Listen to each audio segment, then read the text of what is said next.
Olá, meu nome é Felipe Martins de Oliveira e você está ouvindo a série Espiritualidade para Todos os Dias.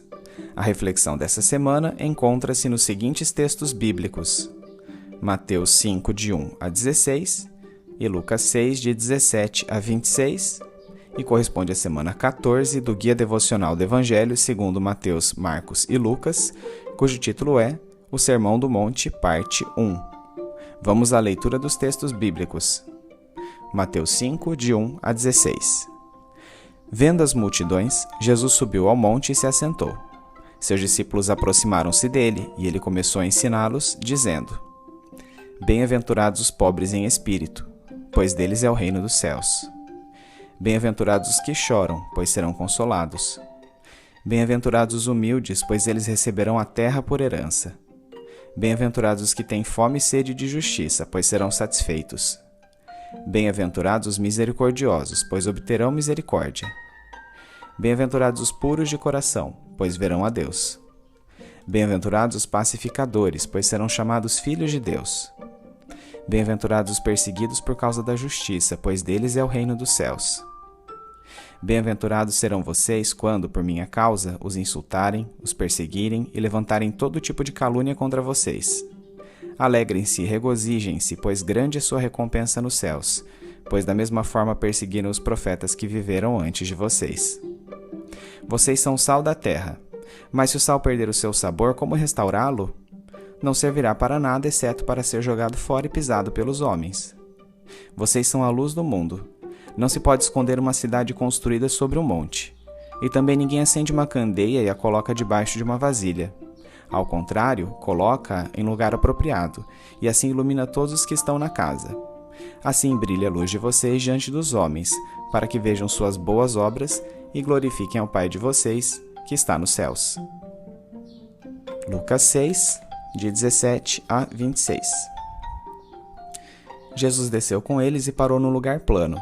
Estavam ali muitos dos seus discípulos e uma imensa multidão procedente de toda a Judéia, de Jerusalém e do litoral de Tiro e de Sidom, que vieram para ouvi-lo e serem curados de suas doenças. Os que eram perturbados por espíritos imundos ficaram curados e todos procuravam tocar nele, porque dele saía poder que curava a todos. Olhando para os seus discípulos, ele disse: Bem-aventurados vocês, os pobres, pois a vocês pertence o reino de Deus. Bem-aventurados vocês que agora têm fome, pois serão satisfeitos. Bem-aventurados vocês que agora choram, pois haverão de rir. Bem-aventurados serão vocês quando os odiarem, expulsarem e insultarem, e eliminarem o nome de vocês, como sendo mal, por causa do Filho do Homem. Regozijem-se nesse dia e saltem de alegria, porque grande é a sua recompensa no céu, pois assim os antepassados deles trataram os profetas. Mas ai de vocês, os ricos, pois já receberam sua consolação. Ai de vocês que agora têm fartura, porque passarão fome. Ai de vocês que agora riem, pois haverão de se lamentar e chorar. Ai de vocês quando todos falarem bem de vocês, pois assim os antepassados deles trataram os falsos profetas.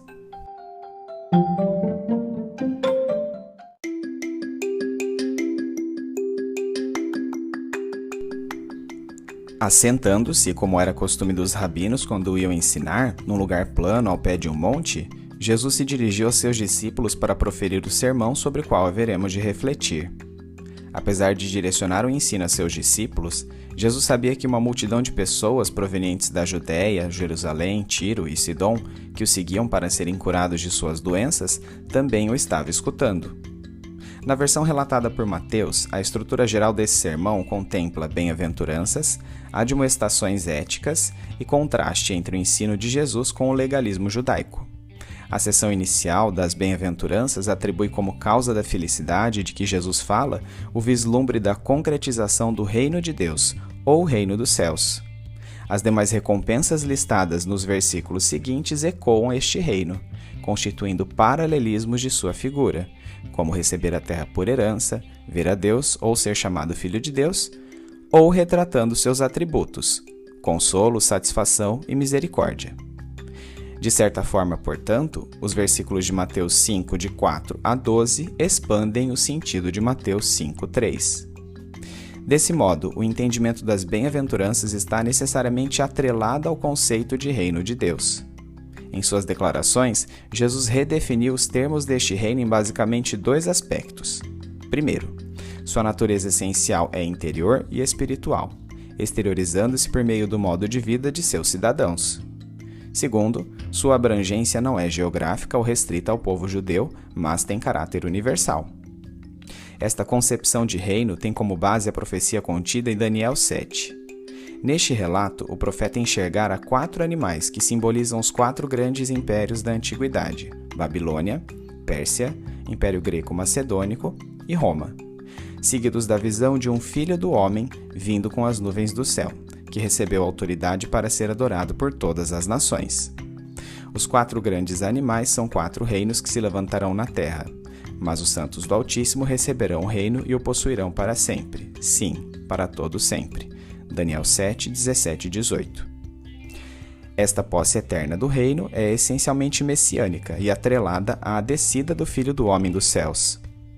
No início de seu sermão, portanto, Jesus está dizendo a seus ouvintes que eles podiam exultar porque este Filho do Homem já chegara, e com ele o reino há muito prometido. Como João Batista pregara, é necessário arrependimento, metanoia, para receber este reino. As características que o rei requer de seus súditos são pobreza de espírito, tristeza pelos pecados, humildade, fome e sede de justiça, misericórdia, pureza de coração, atitude pacificadora e resistência na perseguição. No grego mais antigo, a expressão bem-aventurado era equivalente a rico, sendo empregada para denotar o estado em que viviam os deuses, em contraste com a condição inferior dos seres humanos. No Novo Testamento, esta palavra foi ressignificada, indicando o bem-estar que procede de uma correta relação com Deus, produzindo contentamento e senso de propósito a despeito das circunstâncias exteriores. A primeira bem-aventurança, pobreza de espírito, que pode ser lida em Mateus 5:3 e Lucas 6:20, fornece-nos fundamento para todas as outras, as quais a desenvolvem. Em contraposição com os espiritualmente orgulhosos que reputam a si mesmos por autossuficientes, Jesus ensina que a postura espiritual correta para encarar a vinda do Messias é a de um vassalo completamente dependente de seu rei. O modo de vida requerido dos discípulos como resultado desta metanoia deveria ser distintivo como o sal e a luz. Com essas metáforas, Jesus está dizendo que a mera religião exterior, sem autenticidade, é inútil como o sal que não salga ou a luz que não ilumina. A maior parte do sal usado em Israel provinha do Mar Morto e continha muitas impurezas. Por isso perdia parte do sabor. Quando isso ocorria, esse sal era jogado nos degraus do templo para impedir que os fiéis escorregassem, sendo assim pisado pelos homens. De modo semelhante, nos dias de Jesus, as pessoas usavam pequenas candeias de barro, nas quais se queimava azeite que subia por um pavio. A soma das diversas candeias ao longe conferia aspecto iluminado a toda uma cidade colocada sobre um monte, tornando-se impossível não a enxergar. Da mesma forma, não há finalidade em se colocar uma candeia acesa debaixo de uma vasilha, pois ela imediatamente se apaga. À semelhança da luz visível, devemos brilhar perante as demais pessoas por meio da prática de boas obras, de maneira que as levemos a uma maior proximidade de Deus. Por fim, é importante salientar que a realidade do reino de Deus é a de inversão de valores. Enquanto os pobres de espírito são agraciados por este reino, os ricos, fartos, alegres e benditos receberão juízo, pois gabam-se de sua iniquidade, acreditando que não serão julgados por suas más ações. Jesus está dizendo que a indiferença à chegada do reino de Deus é indesculpável, tendo em vista as obras que ele, como Messias, realizou.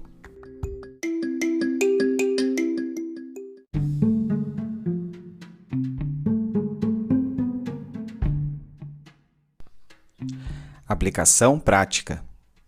A mensagem central das bem-aventuranças é que o Messias vai ao encontro dos humildes, pobres, necessitados de justiça, misericordiosos, puros e perseguidos, os quais, mesmo padecendo de circunstâncias exteriores desfavoráveis, alegram-se interiormente com sua vinda. Em sua obra Pecados Intocáveis, Jerry Bridges bem explica esse conceito. Os pobres de espírito e os que choram são pessoas cientes de seus pecados. Portanto, são humildes e misericordiosos em suas atitudes e ações para com os outros, e têm fome e sede de justiça que sabem que ainda não alcançaram. Em tudo, apresentam um comportamento diferente da pessoa orgulhosa e hipócrita que se acha moralmente superior.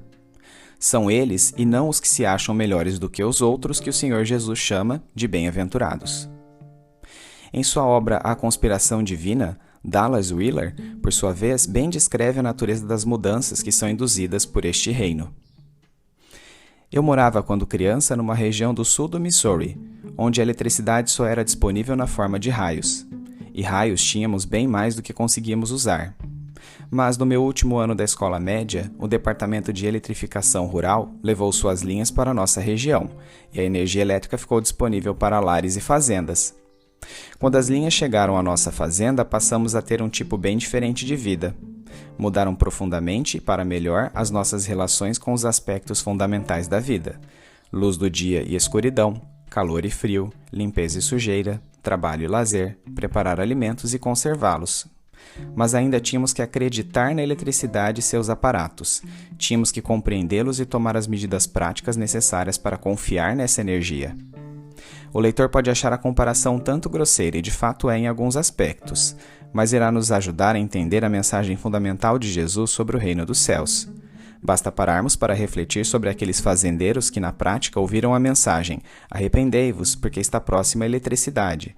Arrependam-se, ou se afastem de seus lampiões e lanternas de querosene, das suas caixas de gelo e porões, de suas tábuas de esfregar e de seus batedores de tapete, das suas máquinas de costura movidas a mulheres e de seus rádios de pilha.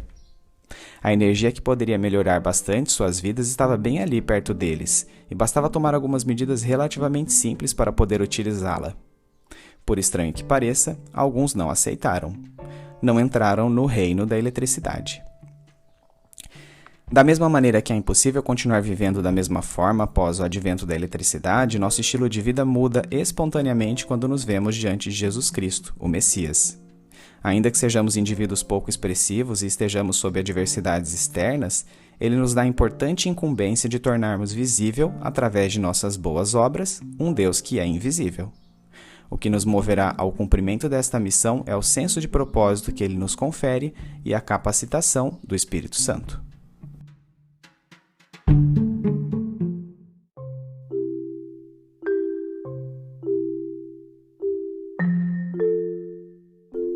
Trazendo da mente para o coração. Senhor, mais de 2000 anos depois da vinda de seu Filho Jesus, o reino do qual ele falou parece não ter se concretizado. Recompensas aos pobres de espírito ainda não vieram, nem as punições à indiferença dos arrogantes. Para ser sincero, o convite ao reino não aparenta ser assim tão irresistível. Sua presença, através do Espírito Santo, parece ser mais uma questão de fé do que de demonstração incontestável. Afinal de contas, persistem o sofrimento, as guerras e as doenças. Onde estão, Senhor, as evidências de seu reinado entre nós? Como solucionar o paradoxo entre a obra de Jesus Cristo, a respeito da qual a Bíblia nos fala, e o caos em que ainda vivemos? Da mesma forma que Jó, clamo em meio a uma catarse destrutiva, e receio receber apenas uma voz que nada explica em meio a um redemoinho. Como os muitos salmistas, grito ao Senhor para denunciar as mazelas e atrocidades que parecem refletir sua ausência. É o Senhor Deus que intervém, ou apenas um espectador que colocou engrenagens no mundo e agora não se manifesta? Silêncio se faz em minha alma, e argumento teológico nenhum parece capaz de dissipar as trevas desses questionamentos. O reino de Deus está dentro de você, uma voz sussurra-me. Dentro de mim, Senhor, o Espírito Santo colocou o desejo pelo cumprimento dos princípios e valores deste reino. Dia a dia, o mesmo Espírito concede-me subsídios para colocá-los em prática.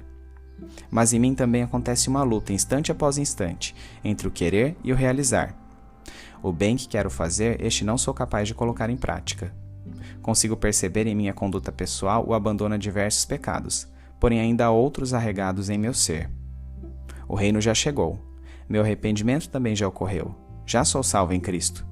Mas as características requeridas dos súditos deste reino, pobreza de espírito, tristeza pelos pecados, humildade, fome e sede de justiça, misericórdia, pureza de coração, atitude pacificadora e resistência na perseguição, ainda não estão plenamente manifestas em mim. Da mesma forma, ainda não estão completamente visíveis em meus irmãos. Diante desse diagnóstico, cabe a mim ansiar por sua segunda vinda e por minha ressurreição, quando então todas as coisas serão restauradas e poderei contemplar a realidade deste reino em sua plenitude.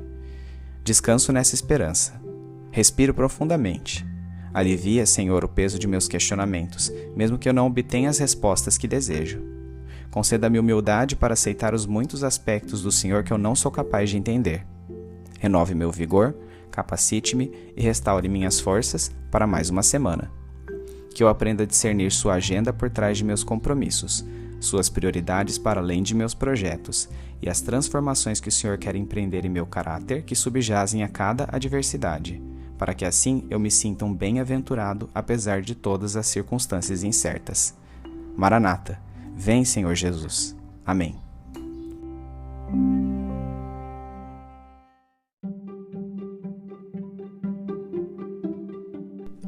Medite mais sobre este texto ao longo da semana.